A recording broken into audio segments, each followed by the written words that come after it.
En el nombre del Padre, y del Hijo, y del Espíritu Santo. Feliz sábado. Escuchemos el Evangelio según San Marcos. En aquel tiempo Jesús tomó aparte a Pedro, a Santiago y a Juan, subió con ellos a un monte alto y se transfiguró en su presencia. Sus vestiduras se pusieron esplendorosamente blancas, con una blancura que nadie puede lograr sobre la tierra. Después se les aparecieron Elías y Moisés conversando con Jesús. Entonces Pedro le dijo a Jesús: Maestro, qué a gusto estamos aquí. Hagamos 3 tiendas, una para ti, otra para Moisés y otra para Elías. En realidad no sabía lo que decía porque estaban asustados. Se formó entonces una nube que los cubrió con su sombra, y de esta nube salió una voz que decía: Este es mi Hijo amado, escúchenlo. En ese momento miraron alrededor y no vieron a nadie, sino a Jesús que estaba solo con ellos. Cuando bajaban de la montaña, Jesús les mandó que no contaran a nadie lo que habían visto, hasta que el Hijo del Hombre resucitara de entre los muertos. Ellos guardaron esto en secreto, pero discutían entre sí qué querría decir eso de resucitar de entre los muertos. Le preguntaron a Jesús: ¿por qué dicen los escribas que primero tiene que venir Elías? Él les contestó: si fuera cierto que Elías tiene que venir primero y tiene que poner todo en orden, entonces, ¿cómo es que está escrito que el Hijo del Hombre tiene que padecer mucho y ser despreciado? Por lo demás, yo les aseguro que Elías ha venido ya y lo trataron a su antojo, como estaba escrito de él. Palabra del Señor. Tenemos este episodio de la transfiguración en el que quisiera reflexionar en 2 cosas muy concretas. Por una parte, la experiencia de estar con Cristo en esa montaña. Los apóstoles, que eran los más cercanos a Jesús, van a ser los mismos que vayan al huerto de los olivos: Pedro, Santiago y Juan. Estos 3 apóstoles los tenemos cerca de Jesús en ese monte que la tradición dice que es el monte Tabor, en Galilea. En ese lugar está orando Jesús y aparecen con él Moisés y Elías.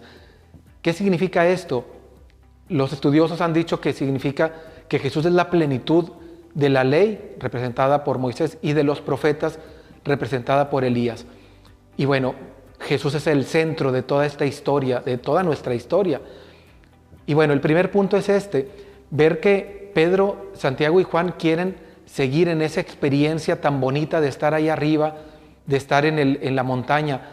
Es tan agradable que Pedro dice: Señor, queremos quedarnos aquí. Muchas veces en nuestra vida espiritual queremos vivir solamente los momentos bonitos.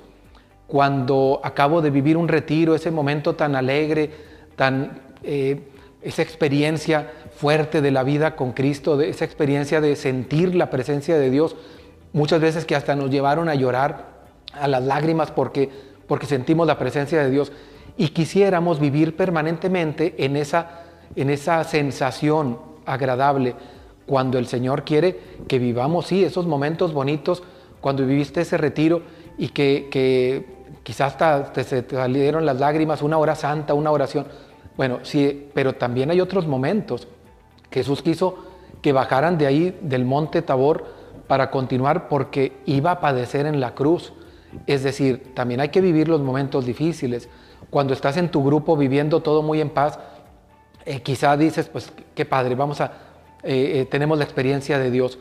Pero ¿qué tal cuando vienen los problemas? O cuando hay problemas en tu familia, cuando viene una enfermedad, también ahí hay que vivirla unido al Señor.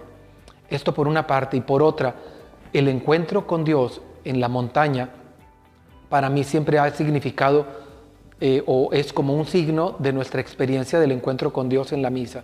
Cuando tú vas a la Santa Misa, te encuentras con el Señor, lo tratas cara a cara, y cuando salimos de ahí, pues hay que bajar del monte y continuar con nuestra vida ordinaria. Es decir, la vida en nuestra familia, en el trabajo, también es experiencia de Cristo. Que no centremos únicamente en los momentos bonitos de la oración, no nos centremos solamente en eso, como experiencias de Dios. También es la experiencia de Dios el trato con el jefe en el trabajo, el trato con tu papá, con tu mamá, con tus hijos, esa situación difícil que te tocó vivir, en tu, no sé, en tu trabajo, en tu escuela, esa persona que te pide ayuda, ahí también está el Señor. Que no olvidemos que nos encontramos con el Señor cara a cara y que así como Jesús se puso resplandeciente, así debe ser nuestro rostro resplandeciente de alegría cuando nos encontramos con el Señor. El Papa Francisco ha dicho que no caben ya los cristianos con cara de funeral, con cara de vinagre.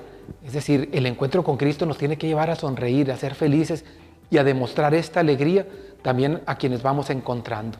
Que así sea. La bendición de Dios Todopoderoso, Padre, Hijo y Espíritu Santo descienda sobre ustedes. Amén.